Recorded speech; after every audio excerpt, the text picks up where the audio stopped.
Dios les bendiga, soy el obispo Hugo Alfonso Montesinos. La palabra de Dios para nuestras vidas está llena de esperanza y nos muestra los principales pilares de la fe en nuestro Señor Jesucristo. Te invito a ver con mucha atención el siguiente mensaje.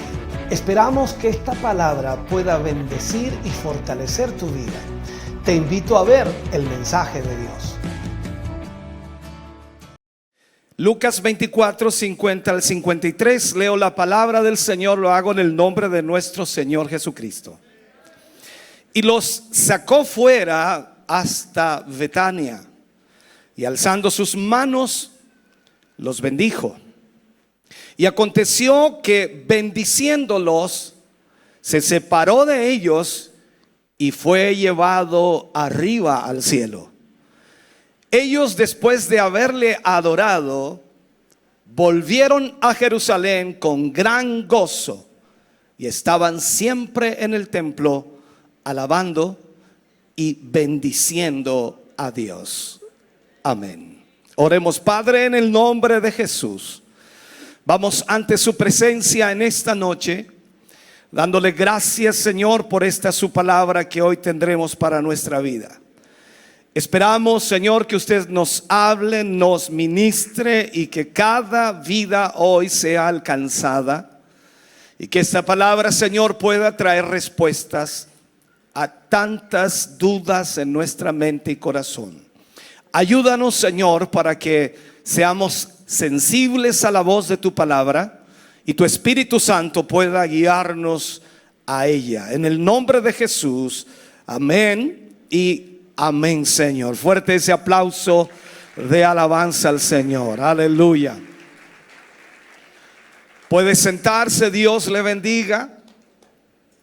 Vamos a hablar acerca de la ascensión de Jesús, el momento crucial en donde Él dejó esta tierra y por supuesto subió al cielo, a la diestra de Dios el Padre.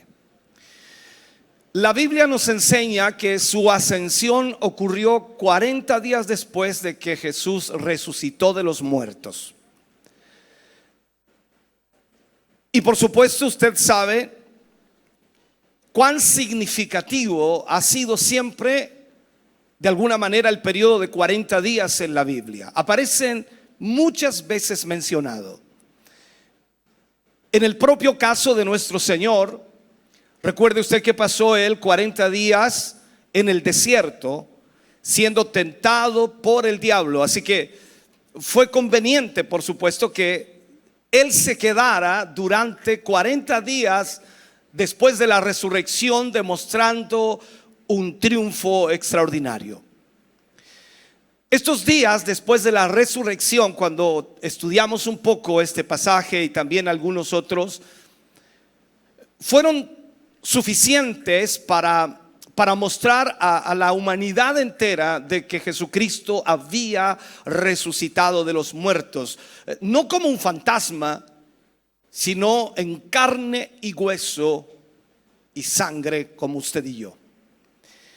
La Biblia dice que se apareció muchas veces a sus discípulos de diferentes maneras y en diversos lugares.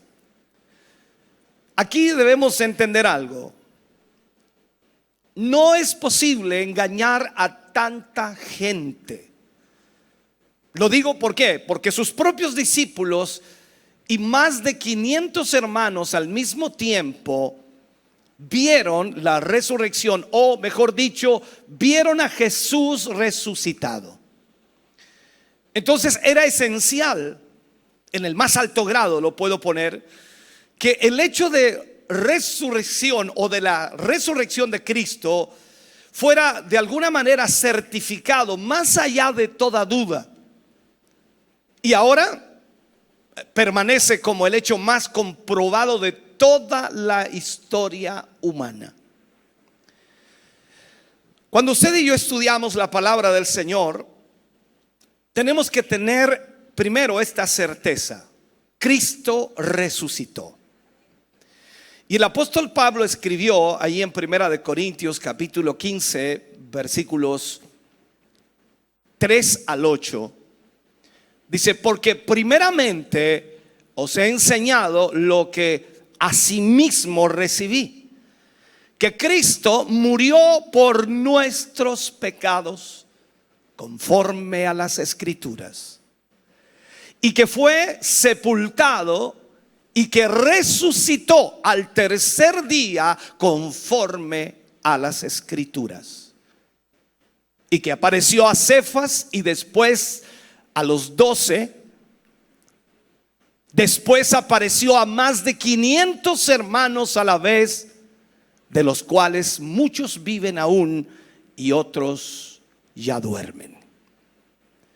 Después apareció a Jacobo, después a todos los apóstoles.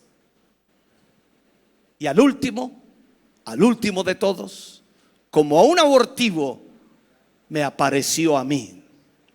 Estas son las palabras de Pablo certificando la resurrección de nuestro Señor Jesucristo. Ahora, pareciera que este tema no es tan importante, pero qué increíble es que gran parte de la iglesia cristiana y de muchos cristianos no tengan la convicción de que Jesucristo vive.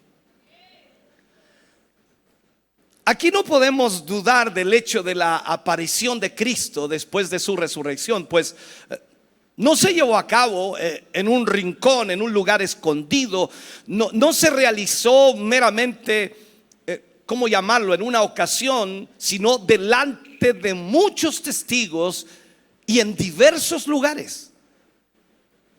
Entonces, los 40 días que Jesús estuvo aquí en la tierra después de su resurrección, ese periodo fue suficiente para que nuestro Señor dejara muy en claro que a todas las edades, de alguna manera, de que realmente Él había resucitado de los muertos. Además de eso, el Señor de alguna manera quiso eliminar cualquier duda persistente que pudiera rondar la mente de sus discípulos. Y sabemos que los discípulos tenían dudas. Recuerde usted a Tomás. Fue necesario hablarle y ordenarle por el mismo Señor Jesucristo que introdujera sus dedos en el lugar de los clavos y su mano en el costado del Señor. Y hubo otros que junto a Tomás albergaron muchas dudas. De hecho, no hubo ningún discípulo que no tuviera dudas de algún tipo. Por esa instancia, entonces, también entendemos que si los discípulos que estuvieron con el Maestro, que caminaron con Él, que aprendieron de Él, que estuvieron 3 años y medio con el Maestro, tuvieron dudas de su resurrección, ¿cuánto más nosotros? Podemos decir y hablarlo de que Jesús resucitó, pero ¿tenemos la convicción de ello? ¿Tenemos la seguridad de que es así? Entonces aquí vemos, hermano querido, que el Señor tuvo que actuar y hablar de tal manera que cada uno de ellos tuviera la completa seguridad en lo que se refiere, por supuesto, a la identidad de su cuerpo resucitado. O sea, tenían que saber que Jesús estaba vivo. Por eso Él les dice en la palabra, Lucas capítulo 24, versículo 36 al 43. Mire lo que enfoca aquí. Mientras ellos, dice, aún hablaban de estas cosas, de lo que había ocurrido, de lo que había sucedido, Jesús se puso en medio de ellos y les dijo: paz a vosotros. Entonces, ¿qué sucedió? Dice, espantados y atemorizados, pensaban que veían un espíritu. Pero Él les dijo: ¿por qué estáis turbados y vienen a vuestro corazón estos pensamientos? Mirad mis manos, mirad mis pies, que yo mismo soy, palpad y ved, porque un espíritu no tiene carne ni huesos como veis que yo tengo. Y diciendo esto, les mostró las manos y los pies. Y como todavía ellos, mira, de gozo no lo creían y estaban maravillados, les dijo: ¿tenéis aquí algo de comer? Entonces le dieron parte de un pescado, un pez asado y un panal de miel. Y él lo tomó y comió delante de ellos. Usted sabe que un espíritu no va a comer, ¿no? Por lo tanto, Jesús se encargó de demostrarles que Él había resucitado, de que Él era real. Entonces, cuando miramos nosotros la ascensión de Jesucristo, es significativa por muchas razones. Primero, señala el final de su ministerio terrenal. Dios el Padre amorosamente había enviado a su Hijo al mundo para que naciera en Belén, y ahora el Hijo estaba regresando al Padre. O sea, su periodo de limitación humana había terminado, se había acabado. Al mismo tiempo, significaba también el éxito de su obra terrenal. O sea, había cumplido el propósito que Dios tenía con él. Él había cumplido con todo lo que tenía que haber hecho y lo que el Padre quería que hiciera. Vemos que también significaba que el ir al cielo le permitió preparar un lugar para nosotros. ¿Recuerda lo que dice Juan? Voy pues a preparar lugar para que donde yo esté, vosotros también estéis. Estableció un patrón para su regreso. ¿Qué significa eso? Que Él regresará de la misma manera en que se fue. Literal, corporal, visiblemente, como dice la Escritura, en las nubes. Entonces vemos que la ascensión de Jesús tiene mucho más significado que lo que nosotros le hemos dado en la vida cristiana o evangélica, o lo que hemos estudiado normalmente acerca de ello. Cuando Jesús estuvo con sus discípulos, Él alzó sus manos para bendecir a sus discípulos. En Lucas 24:50 dice: y los sacó fuera hasta Betania, y alzando sus manos los bendijo. Esta bendición no fue algo inusual. O sea, sus manos eran manos benditas. Esto es como preguntarle a usted y a cualquier hermano, ¿no? ¿A cuántos les gustaría que el Señor Jesús les tocara con sus manos? Entonces, ¿qué bendición habrán recibido estos discípulos? Y sobre todo, miles de personas que esas manos tocaron. Manos puras, benditas, manos poderosas. Recuerde usted que esas manos habían multiplicado los panes y los peces y habían alimentado a más de 5,000 personas hambrientas. Esas mismas manos habían tocado los ojos del ciego y él había recibido la vista. Esas manos habían sido puestas sobre leprosos y habían sido sanados. Esas manos habían tocado el féretro de un muchacho que yacía muerto y había sido resucitado. Y podemos seguir toda la mañana hablándote, o toda la noche hablándote de lo que las manos de Jesús hicieron. Tantos milagros que hizo con sus benditas manos. Entonces, lo que Jesús hacía, y Jesús por supuesto continuamente estaba haciendo en sus amplios recorridos, lo que él hacía era el bien. Y sus manos, por supuesto, estaban siempre esparciendo bendiciones en derredor suyo a todas las personas, a toda la gente. Sin duda, en estos 3 años y medio que duró su ministerio terrenal, Jesús tuvo, y quizás estuvo también con muchos hombres y mujeres que recibieron un beneficio del Señor. Él estuvo con sus discípulos y tiene que haberles dado muchas veces alguna bendición de Dios para sus vidas a través de sus manos, pero esta vez lo hizo de una manera diferente. Les bendijo con una nueva autoridad. No como el sacerdote que está ofrendando el sacrificio, sino como alguien que lo ha ofrecido ya, porque él ya había cumplido con todo lo que el Padre había encomendado. Recuerde las palabras de Jesús en la cruz: consumado es. Todo está cumplido.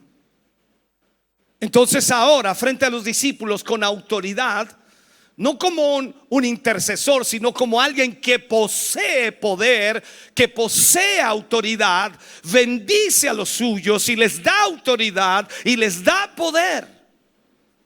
Cuando Jesús bendice a su pueblo, no es solo un deseo piadoso como espero que les vaya bien, espero que se sientan mejor, espero que no tengan problemas. No está hablando de eso. La bendición de Jesús tiene un poder extraordinario. O sea, ¿qué trato de decirles? Si Él le bendice a usted, escuche bien, si Él le bendice a usted, será bendecido. ¿Recuerda usted las palabras de Jesús o de Dios a Abraham cuando le dice: tú serás bendición, y todo aquel que te bendiga será bendecido, y todo aquel que te maldiga será maldecido? O sea, si Dios nos bendice, entonces seremos bendecidos, porque no hay poder en el cielo, ni en la tierra, ni siquiera en el infierno, que pueda revertir la bendición de Dios que Él pone en nuestras vidas.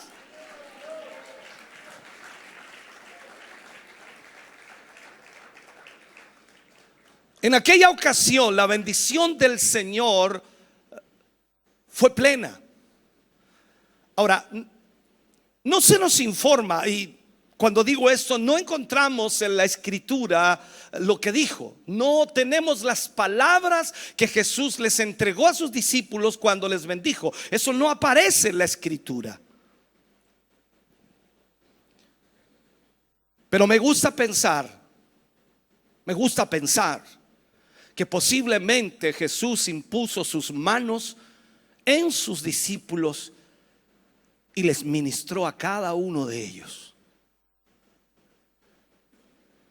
Lo que nos muestra la Biblia, hermano querido, es que Jesús no ascendió con sus manos cerradas, como si estuvieran llenas de algo exclusivo para Él, sino, de acuerdo a la palabra del Señor, sus manos estaban extendidas, como si quisiera vaciar sus manos de las innumerables bendiciones, por supuesto, que había obtenido para nosotros. Es como si nos dijera hoy: no me guardo nada para mí, todo lo que tengo es para ustedes.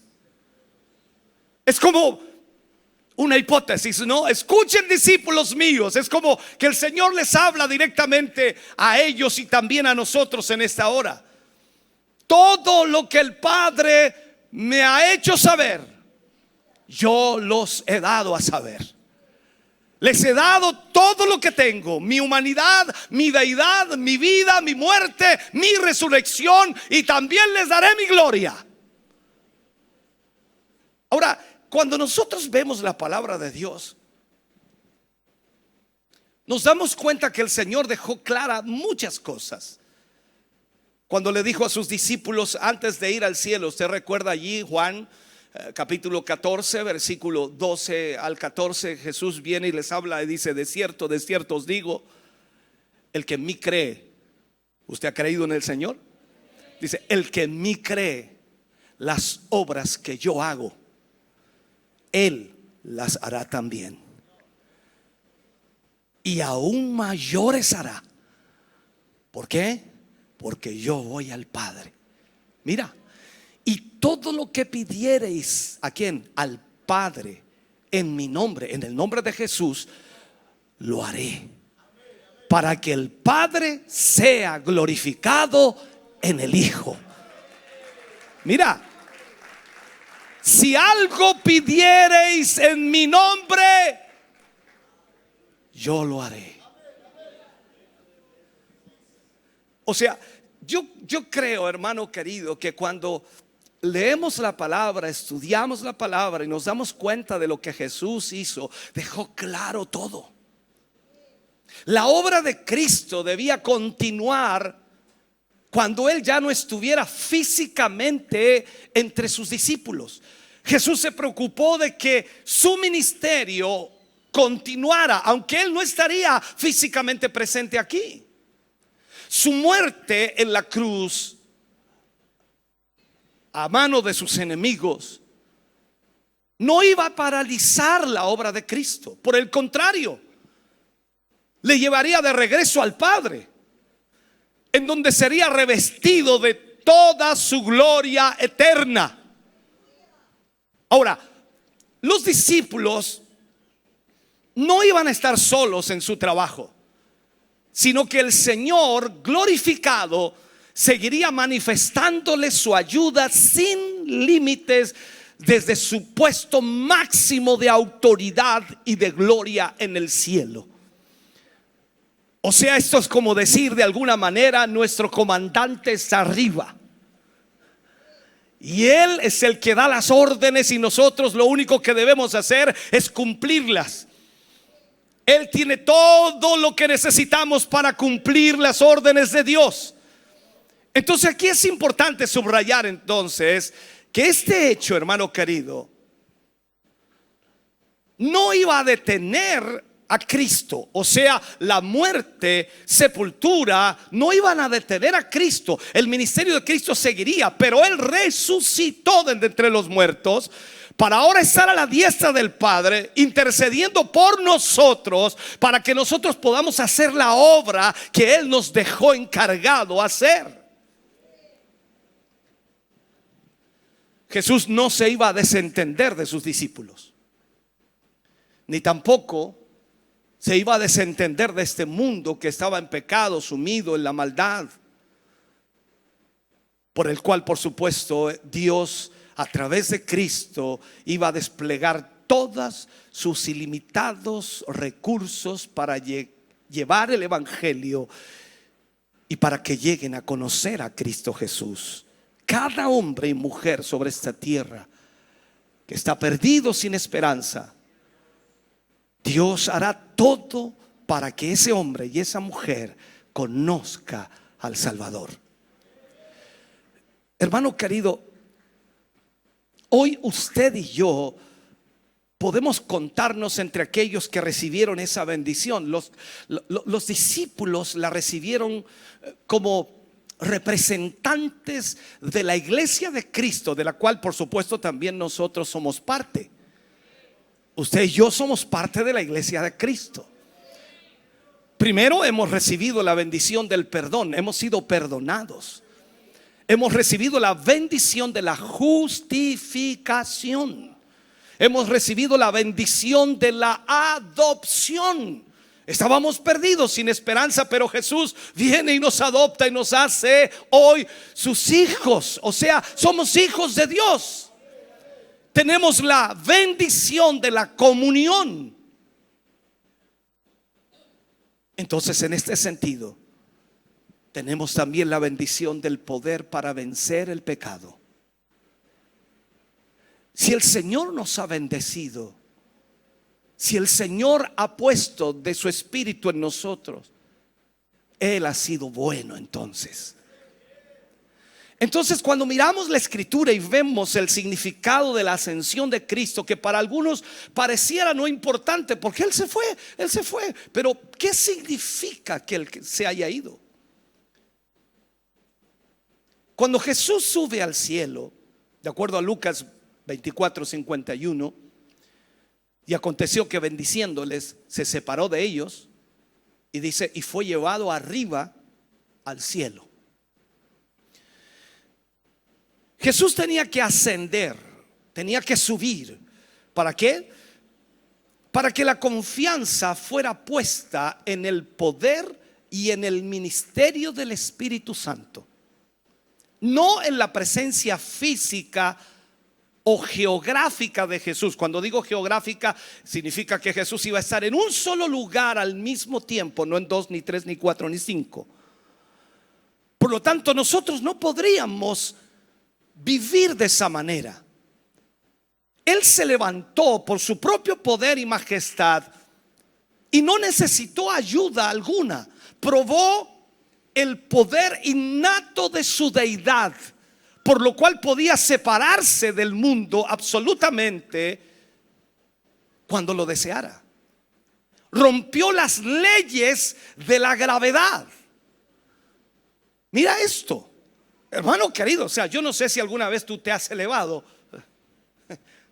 Hemos logrado saltar algunos centímetros, 30, 40, 50, 60, 70, no sé cuántos podremos llegar por allí saltando, posiblemente algunos más, pero no nos hemos mantenido ahí, hemos vuelto a bajar.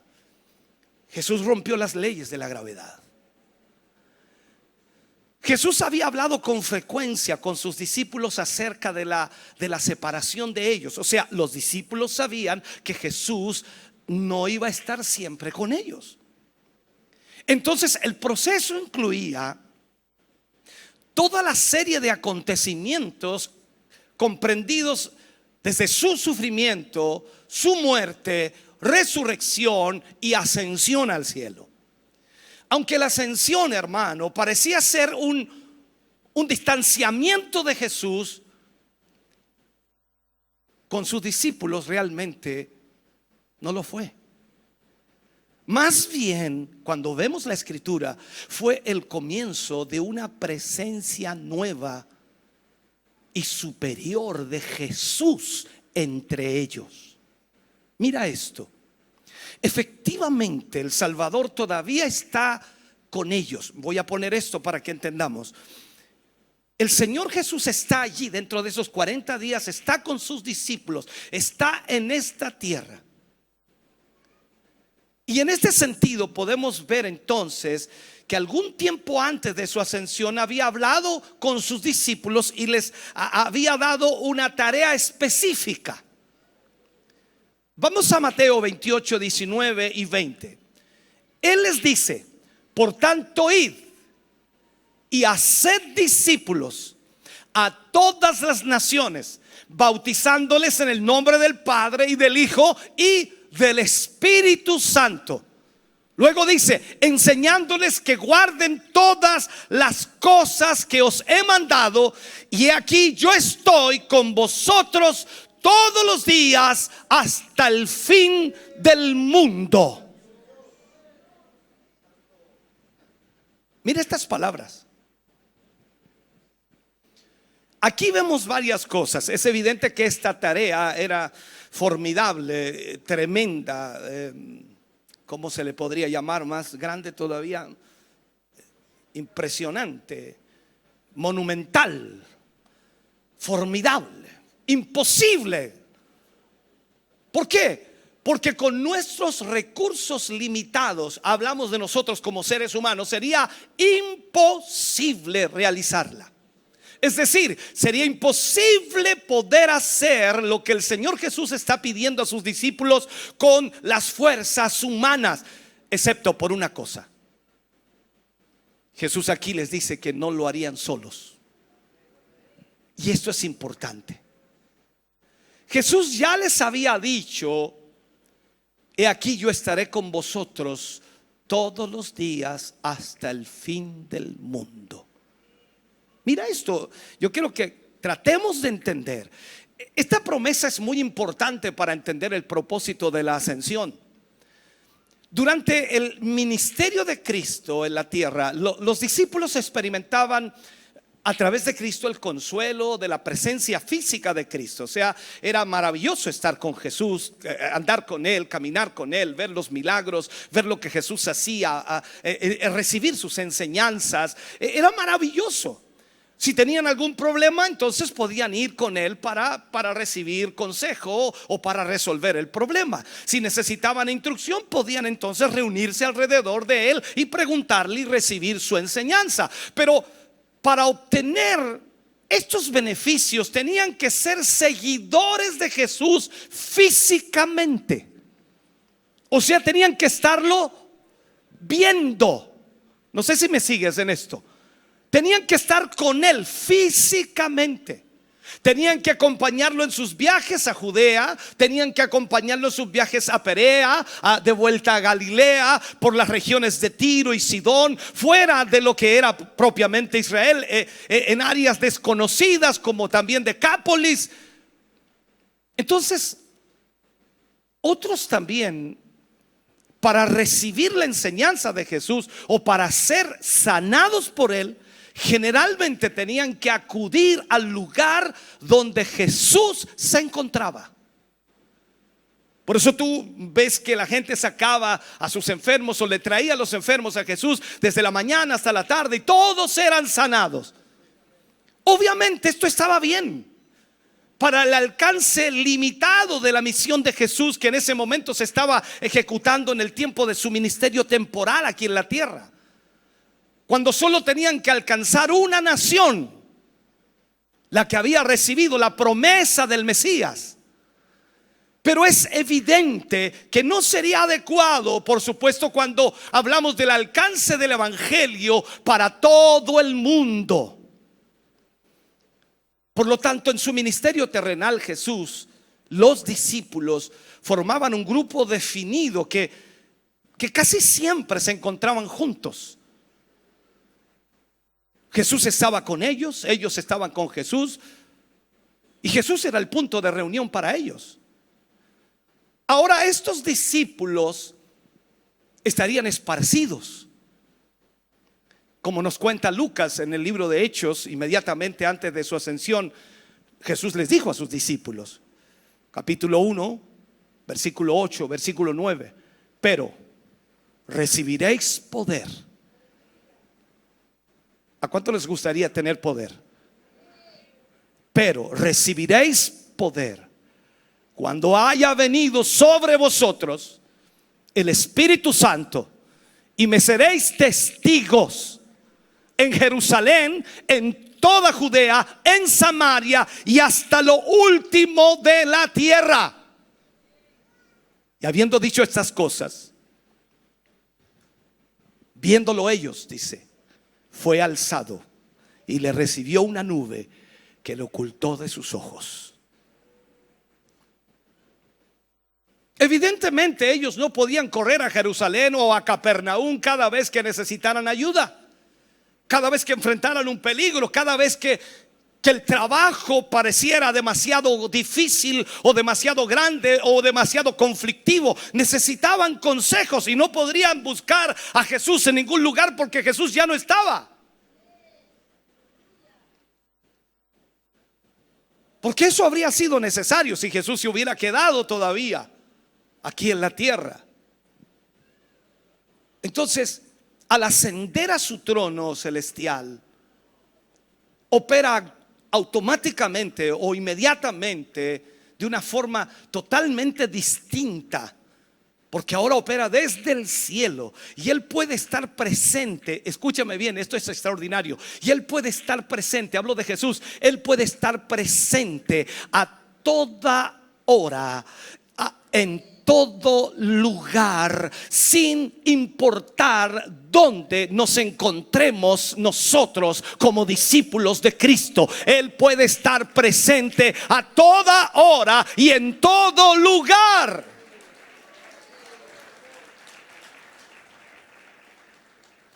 Entonces usted y yo recibimos el beneficio de este gran hecho. Cristo está con nosotros en donde quiera que estemos. Cristo está en nosotros en donde quiera que estemos. O sea, no tenemos que ir a ningún lugar especial para adorarle a Él. Él está con nosotros donde quiera que estemos y podemos adorar a Jesús donde quiera que estemos.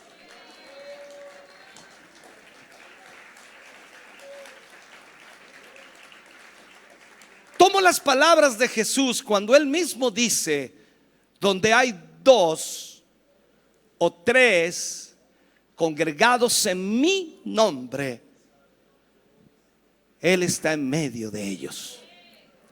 O sea, esta promesa, hermano querido, de que estará con nosotros hasta el fin del mundo, es una promesa real.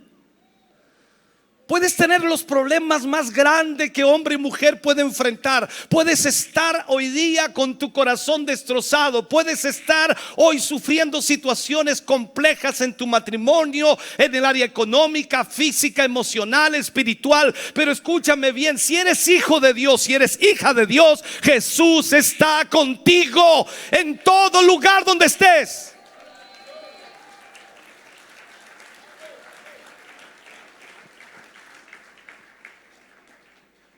Y escúchame algo, estas palabras tienen más de 2000 años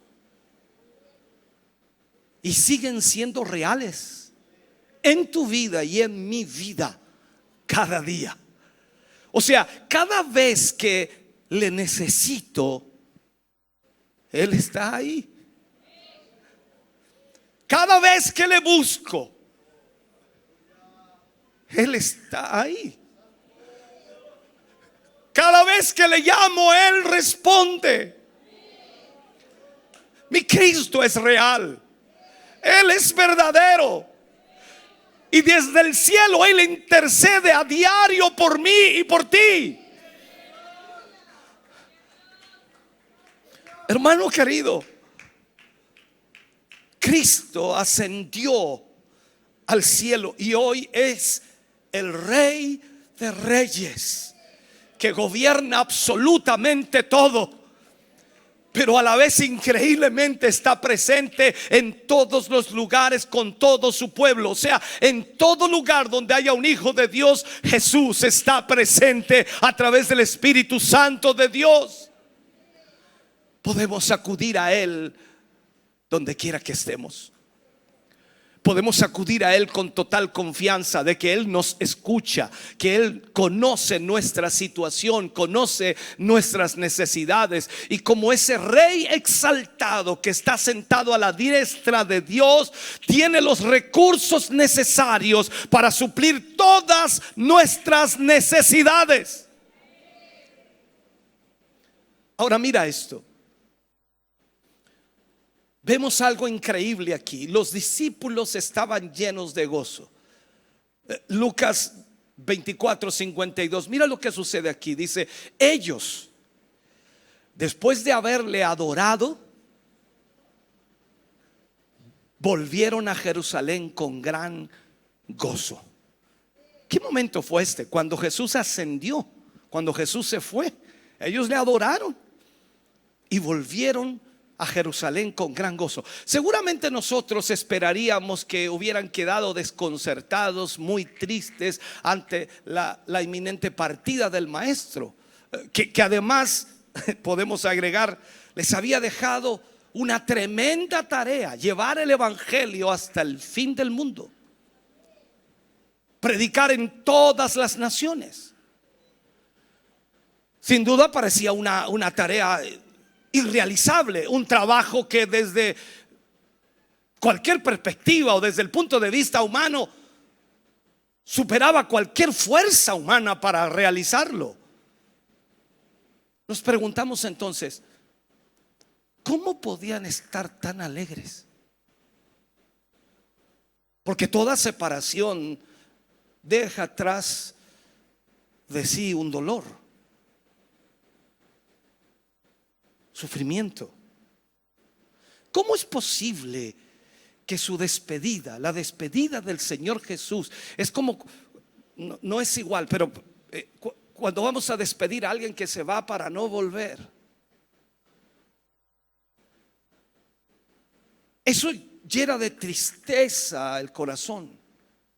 Entonces, ¿cómo podemos entenderlo? ¿Cómo podemos comprenderlo? Evidentemente ellos no se sentían abandonados, ni tampoco ellos creían que Jesús se hubiera distanciado o desconectado de ellos a un cielo inaccesible o lejano, sino que ellos entendían lo que Jesús les había enseñado. Estaban seguros de que la presencia de Jesús estaba con ellos.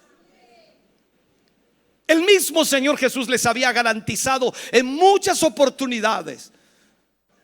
Entonces, de una manera diferente hasta ese momento,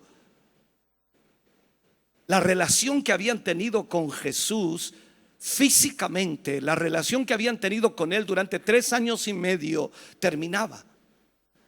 Y aunque había sido real, extraordinaria, maravillosa, Él seguiría estando con ellos. Y lo que aún es más importante, esta nueva y poderosa relación ya nunca más la perderían. Mira esto. Pero ¿en qué sentido está el Señor ahora cerca de nosotros? Miremos esto un poco. Aunque hemos titulado el mensaje La ascensión de Jesús, tal vez sería más exacto posiblemente hablar de su exaltación. Porque si bien es cierto, Él subió al cielo, y esto significa entonces su retorno como hijo de Dios, y también su entronación a la diestra de la majestad de Dios en las alturas. Porque esa autoridad, por supuesto, la tiene. Cuando leemos el libro de Efesios, capítulo 1, versículo 19 al 23, aquí Pablo habla a los efesios y dice: y cuál la supereminente grandeza de su poder para con nosotros los que creemos, según la operación del poder de su fuerza, la cual operó en Cristo. ¿Qué hizo? Resucitándole de los muertos y sentándole a la diestra en los lugares celestiales, sobre todo principado y toda autoridad y todo poder y todo señorío y sobre todo nombre que se nombra, no solo en este siglo, sino también en el venidero. Y sometió todas las cosas bajo sus pies y lo dio por cabeza sobre todas las cosas a la iglesia. Mira, nos nombró a nosotros, la cual es su cuerpo, la plenitud de aquel que todo lo llena en todo.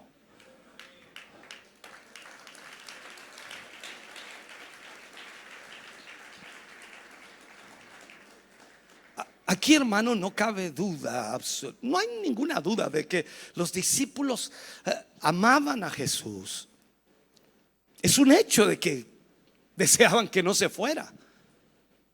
Por lo tanto, cuando vieron que fue exaltado hasta lo sumo para ocupar el lugar de suprema preeminencia en el mismo trono de Dios, ellos se llenaron de gozo y de adoración.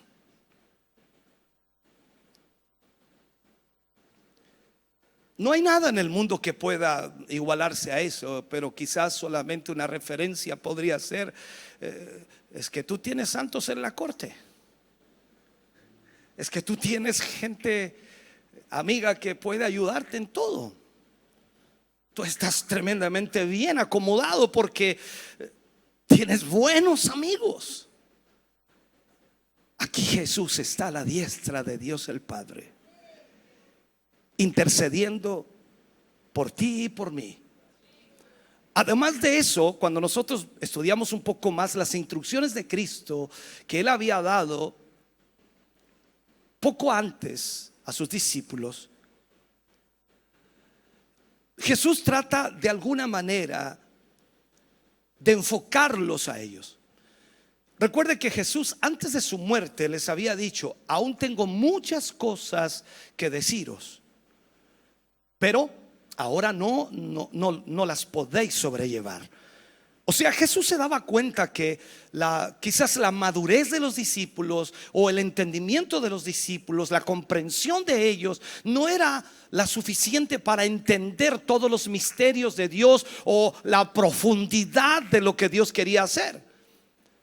Pero después que hubo resucitado de los muertos, ellos pudieron sobrellevar mucho más.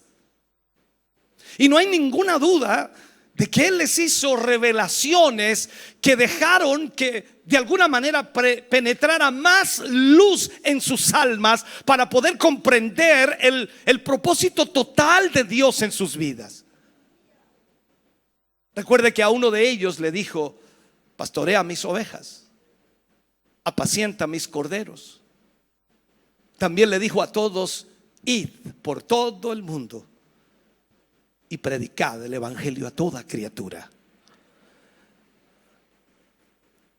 O sea, Jesús no iba a partir, esos 40 días son sumamente importantes, no iba a partir sin dejar sus últimas instrucciones, hasta no haber ordenado, por decirlo así, sus batallones, hasta no haber colocado sus filas en orden, hasta no haber ordenado a los discípulos para que marcharan hacia adelante en la batalla y también a la victoria.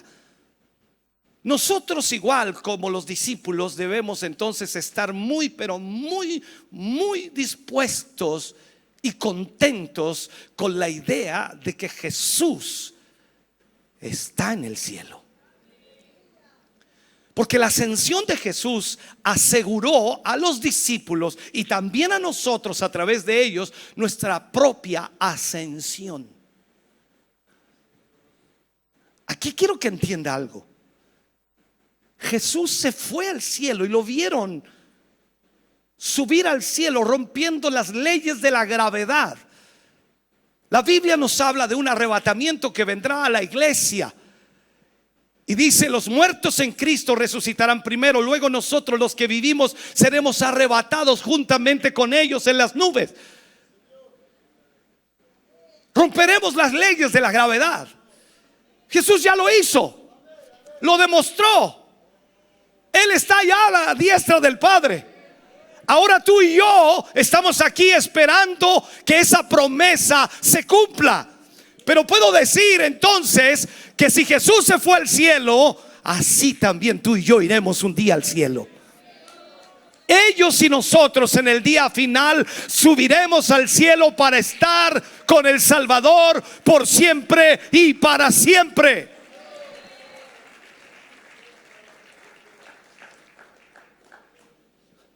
Ahora, Lucas cierra la ascensión de Jesús contando el maravilloso resultado del ministerio de Jesús en la vida de los discípulos.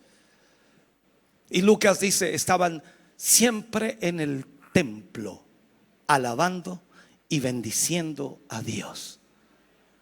O sea, no había tristeza, no había problemas. Seguramente los tenían, pero ellos estaban felices. Su gozo, su adoración, su exaltación tenía un motivo. Jesús había resucitado y ahora se había ido al cielo y les confirmó su fe. Estaban seguros de que Jesús era Dios y le dieron el honor que se merece. O sea, el volver a Jerusalén significaba que ellos hicieron exactamente lo que Jesús les dijo que hicieran. Ellos fueron obedientes. Primero creyeron que Jesús se levantó de los muertos y dejaron entonces que el gozo de ese hecho tocara toda su vida.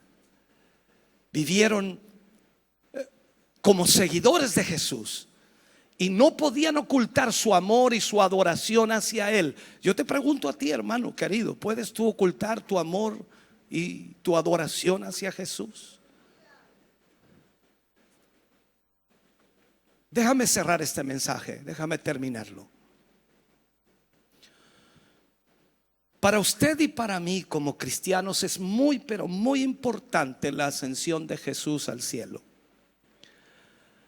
Al hacerlo, nuestro Señor hoy está a la diestra de Dios el Padre.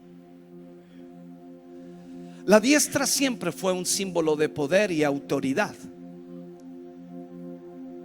Cristo, entonces, podríamos decirlo para entenderlo nosotros, se vuelve la mano derecha, la diestra de Dios.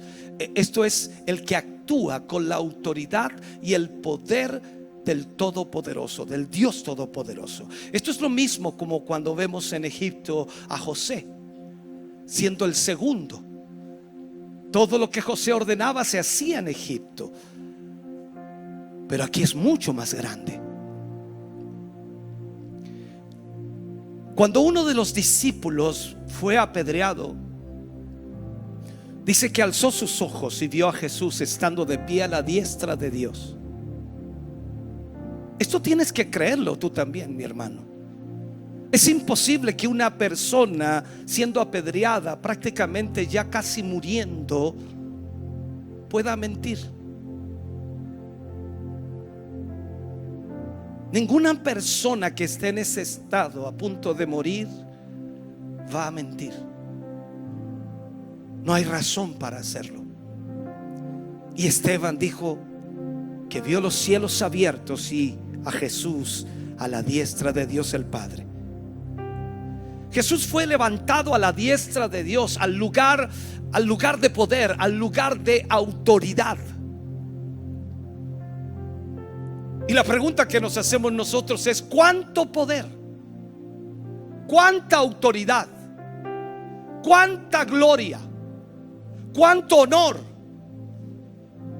¿Cuánto de todo eso tiene el Hijo de Dios en el cielo? La Biblia nos dice que Él es el soberano del universo, que todo fue creado para Él y por Él y para Él. Entonces, cuando usted ve a Cristo, debe verlo no solo en humillación, sino ahora en exaltación. La resurrección, la ascensión, la coronación. Él gobierna sobre todo hoy.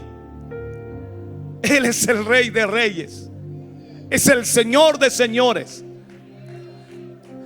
¿Sabe? Quizás no hay una porción de la Escritura que presente un resumen mejor de la exaltación como lo hace el escritor de Hebreos, cuando Pablo le escribe a los hebreos y les habla allí en el capítulo 1, versículo 1 al 6.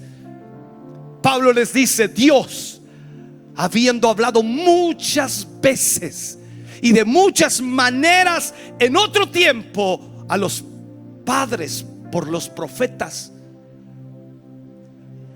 y en estos postreros días nos ha hablado por el Hijo, a quien constituyó heredero de todo y por quien asimismo hizo el universo, el cual, siendo el resplandor de su gloria y la imagen misma de su sustancia, y quien sustenta todas las cosas con la palabra de su poder, habiendo efectuado, dice, qué tremendo, la purificación de nuestros pecados, por medio de sí mismo se sentó a la diestra de la majestad en las alturas, hecho tanto superior a los ángeles, cuanto heredó más excelente nombre que ellos.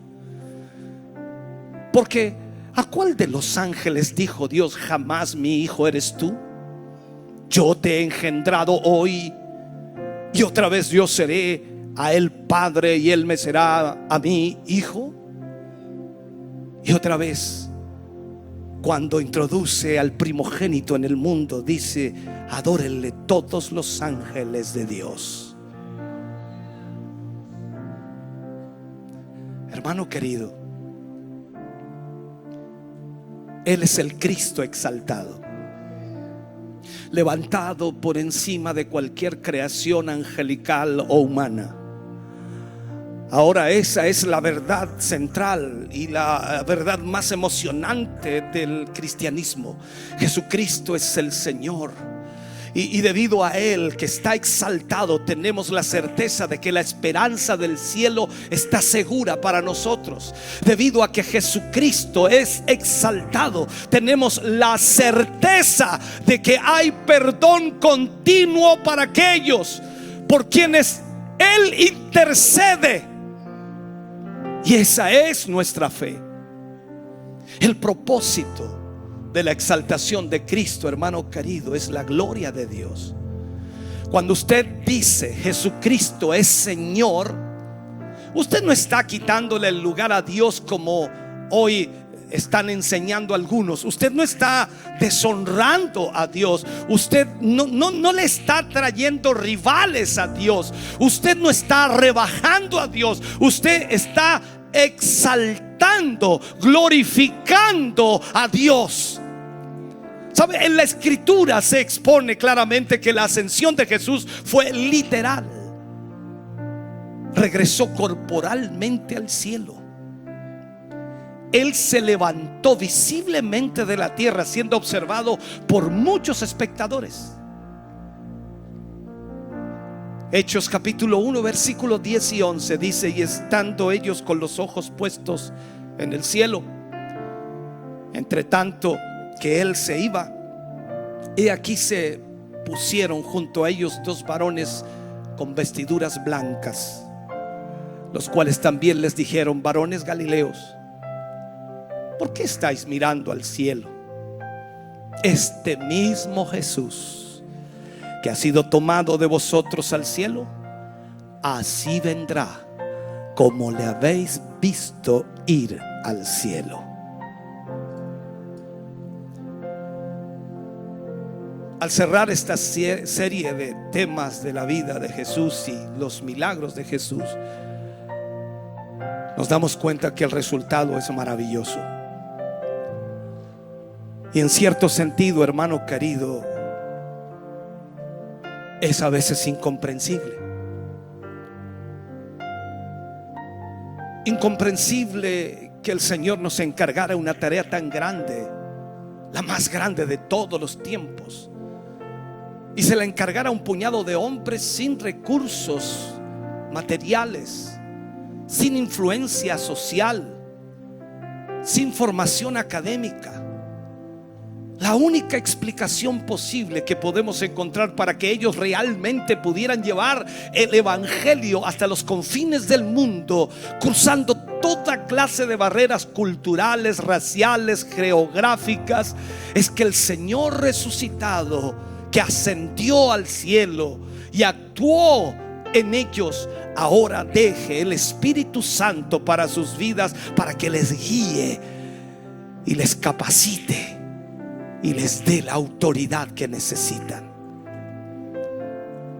El Señor, después que les habló, dice que fue recibido arriba en el cielo y se sentó a la diestra de Dios.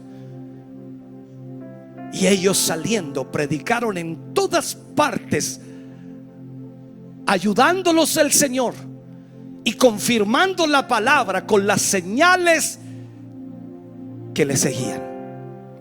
O sea, solo así podemos entender el avance del evangelio. Solo así podemos entender el avance de la iglesia en el primer siglo, venciendo toda clase de obstáculos de una manera increíble. Dios usó personas sencillas, pero entregadas de todo corazón a Cristo, dispuestas aún a perder sus propias vidas, sensibles a la dirección del Espíritu Santo, listas para usar todas las oportunidades disponibles para el avance del evangelio. Nuestra oración hoy, hermano querido, debe ser llevar el mensaje de Dios a todo hombre y mujer. Que el Señor obre a través de nosotros también para continuar esa obra con la misma fidelidad con que ellos lo hicieron antes que nosotros, porque ellos estaban seguros de lo que Jesús había dicho. Ellos estaban seguros de que Jesús había resucitado y estaba a la diestra de Dios el Padre, intercediendo por ellos. Estamos contentos de que hayas visto y escuchado este mensaje. Creo con todo mi corazón que Dios le ha bendecido. Quiero invitarles a suscribirse a mis redes sociales, donde tenemos contenido que le ayudará a alimentar su vida espiritual.